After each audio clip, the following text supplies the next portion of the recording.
Hello साथियों दोस्तों, आज हमारा टॉपिक है सीएचएसएल का जो 2025 नवंबर का एग्जाम है। इसका हम रिव्यू करेंगे कि 12 नवंबर 2025 को सीएचएसएल का एग्जाम हुआ, उसमें क्या लेवल रहा है एग्जाम का और किस सब्जेक्ट से किस टाइप के क्वेश्चन है। एग्जैक्ट वो तो नहीं बता पाएंगे, लेकिन ये कि आप एवरेज एक आपको आइडिया हो जाएगा जिससे कि आप आने वाले अपने शिफ्टों में एग्जाम की आप अच्छे से तैयारी कर सके।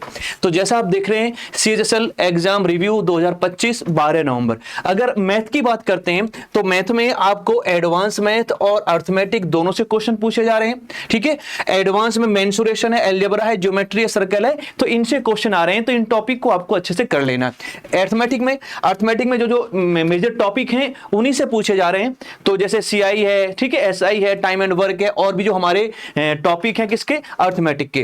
तो अगर मैं मैथ की बात करता हूं तो मैथ में अगर हम बात करते हैं तो लेवल जो है मॉडरेट है, ऐसा नहीं है कि बहुत ईजी है और ऐसा भी नहीं कि बहुत टफ है।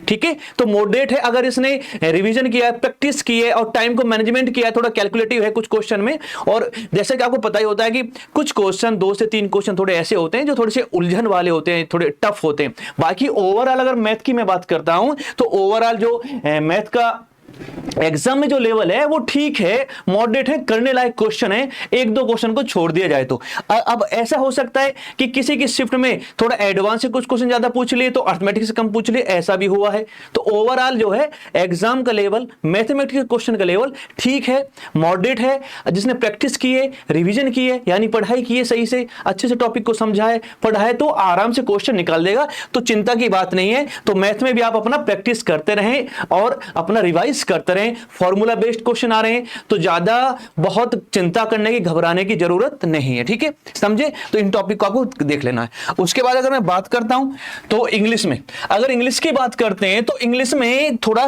कॉम्प्रिहेंशन जो है वो थोड़ा सा टफ है। वोकैब की अगर मैं बात करता हूं तो वोकैब भी थोड़ा सा टफ है। ठीक है, तो बड़े बड़े कॉम्प्रिहेंशन है तो इसमें रीडिंग ज्यादा करनी है आपको। ठीक है, तो इंग्लिश में हम कॉम्प्रिहेंशन थोड़ा सा टफ आ रहा है, बड़े पैसेज आ रहे हैं, तो पैसेज को आप अगली तैयारी के लिए रीडिंग जितनी अच्छी कर सकते हैं कर सकते हैं। ठीक है, वोकैब में अगर है तो कुछ थोड़े से वोकैब कठिन पूछी जा रही है। एंटोनिम से क्वेश्चन देखने को मिल रहे हैं, सिनोनिम से क्वेश्चन देखने को मिल रहे हैं, इडियम और फ्रेजेस से क्वेश्चन देखने को मिल रहे हैं, और जो ग्रामर का पोर्शन है वहां से भी क्वेश्चन आ रहे हैं। तो इंग्लिश में भी अगर मैं ओवरऑल बात देखता हूं तो इंग्लिश में भी हम कह सकते हैं कि पेपर जो है मॉडरेट है ना, मतलब कठिन नहीं है। कॉम्प्रिहेंशन वोकैब को छोड़ दे जाए तो बाकी और जो क्वेश्चन हैं वो ठीक पूछे जा रहे हैं। अगर आपने पढ़ा है तो आप आराम से कर लेंगे, चिंता की बात नहीं है कोई भी।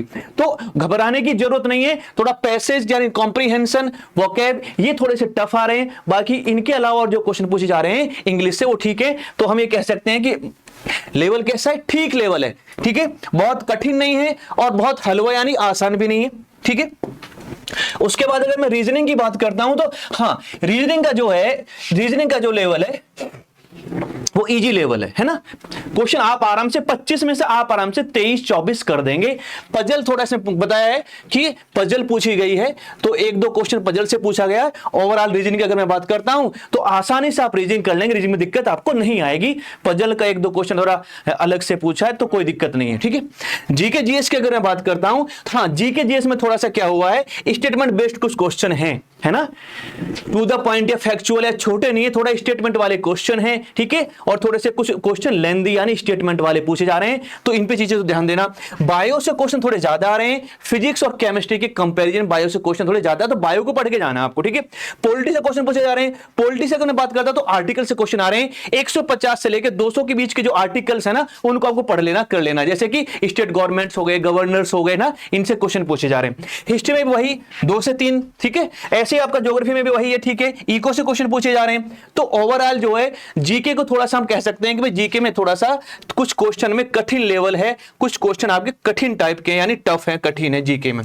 पूरा ओवरऑल जीके कठिन नहीं है, लेकिन जैसे मान लीजिए स्टेटमेंट वाले क्वेश्चन पूछ लिया, ठीक है, कुछ थोड़ा सा करंट से कुड़ा या कहे तो क्वेश्चन थोड़ा सा घुमा के पूछ लिया, तो जीके का पोर्शन थोड़ा सा टफ है ना, जीके थोड़ा सा टफ है। तो इसमें हमको और ज्यादा गहराई से और प्रैक्टिस और रिवाइज करने की जरूरत है जीके में। ठीक है, जैसा कि आप देख रहे हैं तो वही 1-1, 2-2, 2-3 ये इसी प्रकार का एवरेज। ठीक है, फिर स्पोर्ट्स से आपको तो क्वेश्चन देखने को मिल रहे हैं, तो थोड़ा स्पोर्ट को तैयार करके जाना है। अगर करंट की बात करते हैं तो करंट को आप जो स्पोर्ट्स हैं, ठीक है, उससे जुड़ी हुई कुछ ऑर्गेनाइजेशन है, कुछ एक्सरसाइज है, कुछ सम्मेलन है, इनको देख लेना है। बाकी बहुत ज्यादा करंट पे भी फोकस नहीं करना है, ठीक है, समझ रहे हैं ना? हाँ जी।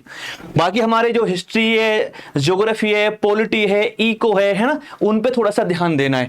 तो स्टैटिक को थोड़ा सा देख लेंगे, समझे यहां तक? ओवरऑल अगर मैं एग्जाम की बात करूं तो ओवरऑल जो सीजन का एग्जाम है, पैटर्न में बहुत ज्यादा बदलाव नहीं है, बहुत बड़ा चेंज देखने को नहीं मिल रहा है। जैसा टीसीएस लेता था उसी टाइप से है ना। कुछ कुछ क्वेश्चन किसी किसी सब्जेक्ट में एक दो थोड़े कठिन या थोड़े घुमाव वाले क्वेश्चन है। तो ओवरऑल अगर मैं एग्जाम की बात करता हूं, पैटर्न की बात करता हूं, सिलेबस की बात करता हूं, तो वही पिछले साल वाला ही आपका सिलेबस और उसी प्रकार का पैटर्न है। तो बहुत बड़ा बदलाव, बहुत बड़ा चेंज नहीं है। कुछ कुछ क्वेश्चन को छोड़ दिया जाए तो सब्जेक्ट की अगर मैं बात करता हूं, ठीक है। तो आपको ओवरऑल क्या ध्यान रखना है? ओवरऑल आपको प्रैक्टिस और रिवीजन पे ध्यान देना है, मॉक टेस्ट आपको लगाने, पीवाईक्यू लगाने और टाइम मैनेजमेंट पे ज्यादा आपको फोकस करना है। किस पे? टाइम मैनेजमेंट पे आपको ज्यादा फोकस करना है। मैथमेटिक्स में से आपके फॉर्मूले हैं उनको रिवाइज कर लेना है, ठीक है। फॉर्मूले बेस्ड क्वेश्चन आ रहे हैं, रिवाइज कर लेना है, पीवाईक्यू लगा लेने आपको, ठीक है। और रिवीजन और प्रैक्टिस आपको जरूरी करनी है। यहां तक समझ में आ रही बातें? तो ओवरऑल अगर मैं एग्जाम की बात करता हूं तो चिंता की, घबराने की कोई जरूरत नहीं है। अब तक जो आपने पढ़ा है उसी को बार बार रिवाइज करें, ठीक है। मॉक टेस्ट लगाएं और रिवीजन करते रहें। कुछ शॉर्ट्स फॉर्मूले से वगैरह मैथमेटिक्स के कुछ ट्रिक्स वगैरह उनको थोड़ा सा आप ध्यान से देख लेंगे, करते रहेंगे। यहां तक समझ रहे हैं आप सभी? क्लियर है ना?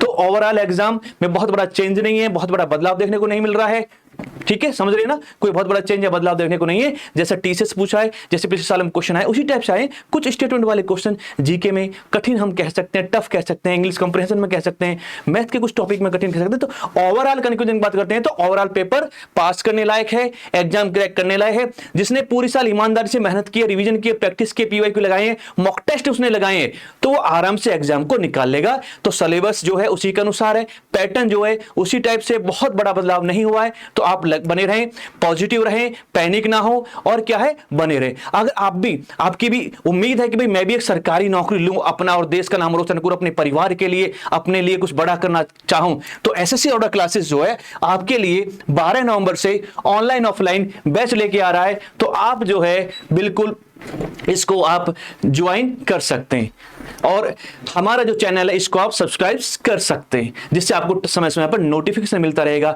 जो आपके टीचर्स हैं उनकी वीडियो आपको मिल जाएंगी, आपको अंदर जाके ढूंढने की जरूरत नहीं पड़ेगी।